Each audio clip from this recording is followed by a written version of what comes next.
Hello friends, मैं नेहा शर्मा गुरु विद्या में आपका फिर से स्वागत करती हूँ। तो आज की इस वीडियो में हम इंडियन इकोनॉमी के कुछ बेसिक क्वेश्चंस के बारे में पढ़ेंगे, जो कि नॉर्मली हमारे बैंक एग्जाम्स, यूपीएससी एग्जाम उन सब में आते हैं।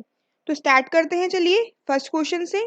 केंद्रीय करों में राज्यों को कितने प्रतिशत हिस्सेदारी पर कैबिनेट ने अपनी मंजूरी दी है?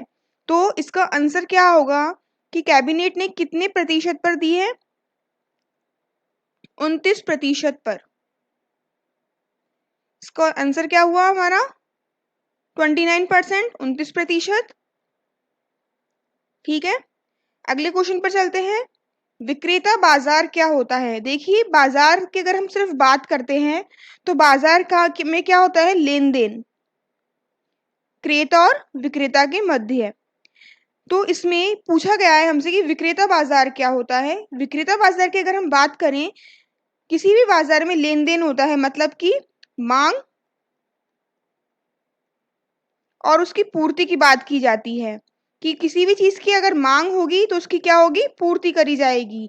कि अगर पूर्ति बढ़ेगी तो क्या होगा?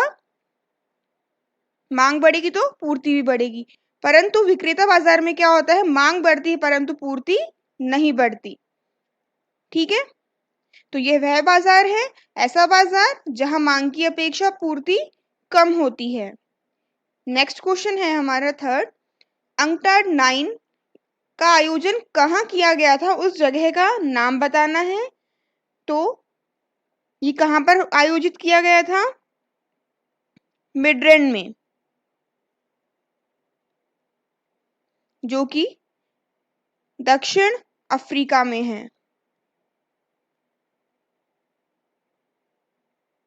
ठीक है, तो देखिए अगर हम इसकी बात करें कि यूएनसीटीएडी अंकटाड, इसकी फुल फॉर्म की अगर हम बात करें तो फुल फॉर्म है इसकी United nation conference on trade and development. ठीक है, जो इसका नवा इसका जो आयोजन हुआ था, 9 जो इसका सेशन था वो हुआ था मिडलैंड दक्षिण अफ्रीका में। और कब हुआ था तो ये भी हम यहाँ जान लेते हैं। 27 अप्रैल से 11 मई। और सन की अगर बात करी जाए तो वह है 1996, 1996 में। तो इसका आंसर क्या रहा? मिडलैंड दक्षिण अफ्रीका। तो चलिए नेक्स्ट क्वेश्चन पर चलते हैं। योजना में कोर सेक्टर का क्या तात्पर्य है? देखिए, नाम से ही पता चल रहा है कोर सेक्टर। कोर मतलब कि महत्वपूर्ण, अगर हम किसी चीज की बात करें तो वह, तो ऐसा सेक्टर जो कि क्या है? महत्वपूर्ण, आधारभूत हो जो।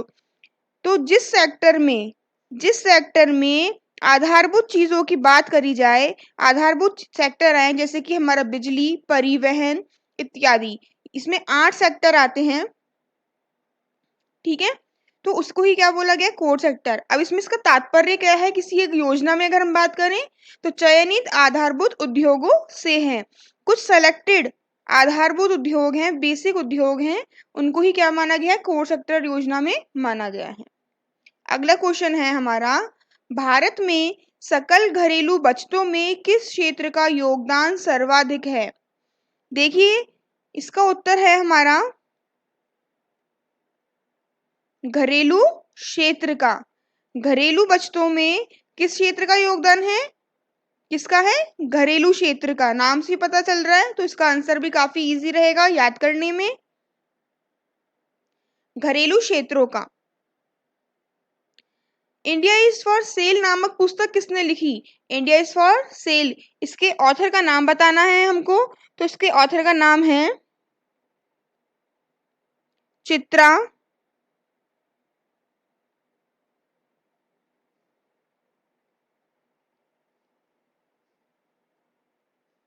सुब्रमण्यम।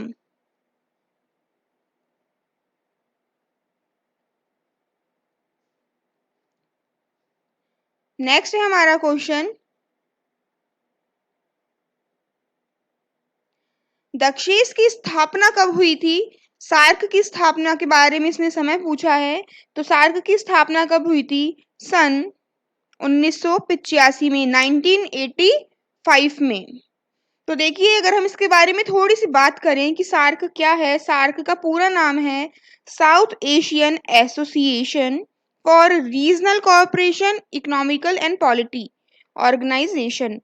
तो इसमें सार्क में 8 कंट्रीज हैं जो कि क्या है, इसकी मेंबर है।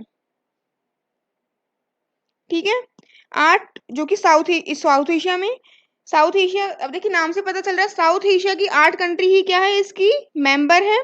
ठीक है, इसकी स्थापना की भी अगर हम बात करें, जो कि हम बात कर चुके हैं, तो एग्जैक्ट डेट जो थी इसकी वो 8 दिसंबर थी,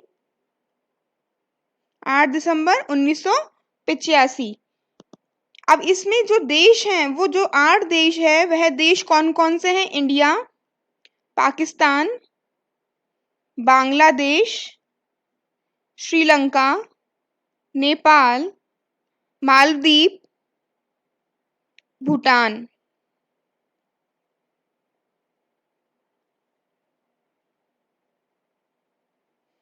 ये इसके 7 देश, और 8वां देश था इसका अफगानिस्तान। जो अफगानिस्तान है वह इसका 8वां देश इसका मेंबर बना, और वो कब बना? अप्रैल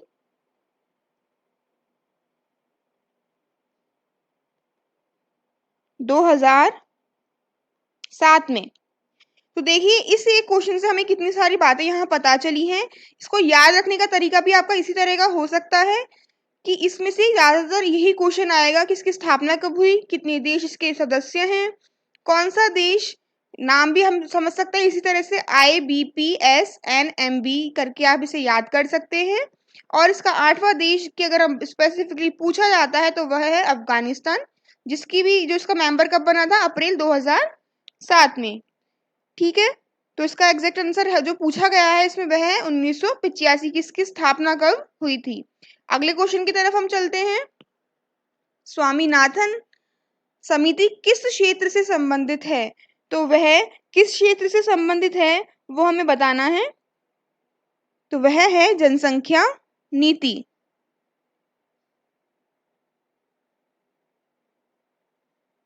जो कि 1995 में बनाई गई थी। तो इसका सही आंसर क्या है? जनसंख्या नीति। भारतीय औद्योगिक पुनर्निर्माण बैंक की स्थापना कब की गई? IRBI, मतलब कि इंडियन रिकंस्ट्रक्शन बैंक, इसकी स्थापना के बारे में पूछा गया है।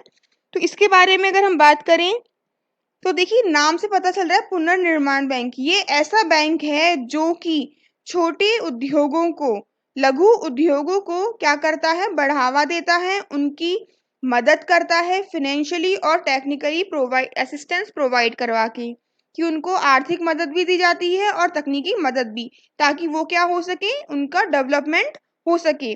पुनर्निर्माण के लिए मतलब कि डेवलपमेंट बैंक कह सकते हैं इसको आप।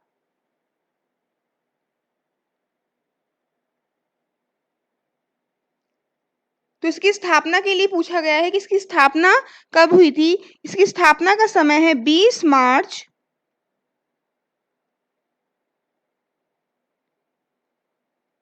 1985। तो इसका आंसर क्या हुआ हमारा? 20 मार्च 1985। अगले क्वेश्चन है हमारा, भारत में सर्वाधिक कम आय वाला राज्य कौन सा है? तो भारत में सबसे कम आय वाला राज्य है, हमें उसका नाम बताना है। तो सबसे कम आय वाला राज्य है बिहार। ठीक है, इसका आंसर क्या रहा हमारा? बिहार सबसे कम इनकम वाला राज्य है। प्रथम पंचवर्षीय योजना में किस क्षेत्र को सर्वोच्च प्राथमिकता दी गई थी? अगर हमने इंडियन इकोनॉमी में कभी हिस्ट्री उठा के देखी है तो शुरुआत में ही हमें पता है कि सबसे ज्यादा प्राथमिकता किसको दी गई थी। तो किसे दी गई थी? कृषि एवं सिंचाई को। कृषि एवं सिंचाई।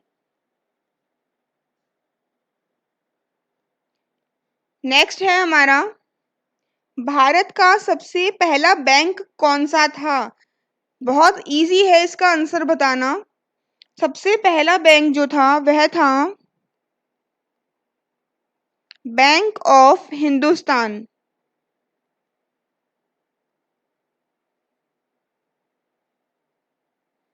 सबसे पहला बैंक कौन सा था? Bank of Hindustan. ठीक है। इसके बारे में अगर हम थोड़ा सा और जाने तो बैंक ऑफ हिंदुस्तान, इसकी स्थापना कहाँ हुई थी और कब हुई थी, इसके बारे में भी हम यहाँ जान सकते हैं। तो कहाँ पर हुई थी इसकी स्थापना? कलकत्ता में। कब हुई थी इसकी स्थापना? 1770 ईस्वी में। तो देखिए यहाँ आपको 3 बातें पता चल चुकी हैं, 3 सवालों के जवाब यहाँ पता है कि बैंक, भारत का सबसे बड़ा बैंक कौन सा, पहला बैंक कौन सा था? Bank of Hindustan. इसकी स्थापना कहाँ हुई? सबसे पहले कहाँ बना? कलकत्ता में। और कब बना? 1770 ईस्वी में। अगला क्वेश्चन है हमारा,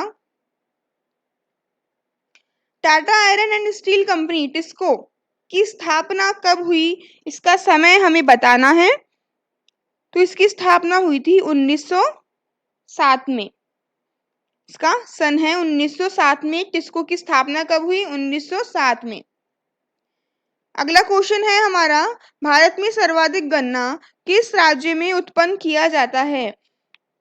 तो किस राज्य में उत्पन्न किया जाता है? उत्तर प्रदेश में। इसका सही आंसर है उत्तर प्रदेश। तो देखिए गन्ने की अगर हम थोड़ी सी और बात करें कि गन्ना किस प्रकार की फसल है, तो यह है उष्ण कटिबंधीय पौधा है।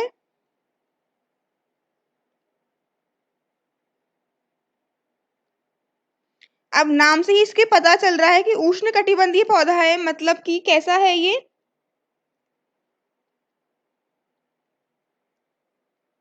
इसको जो टेम्परेचर चाहिए, इसकी जो जलवायु कैसी होनी चाहिए?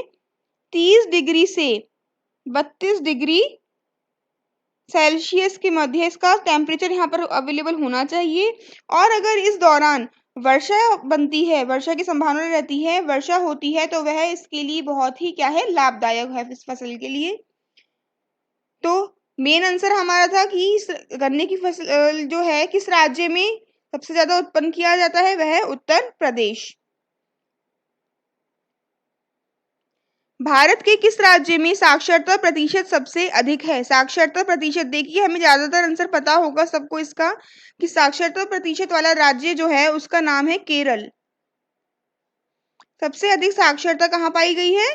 केरल में। तो आज की वीडियो में इतने ही क्वेश्चंस हैं। अगली वीडियो में मैं आपके साथ में इसके आगे के क्वेश्चंस लेके आऊंगी।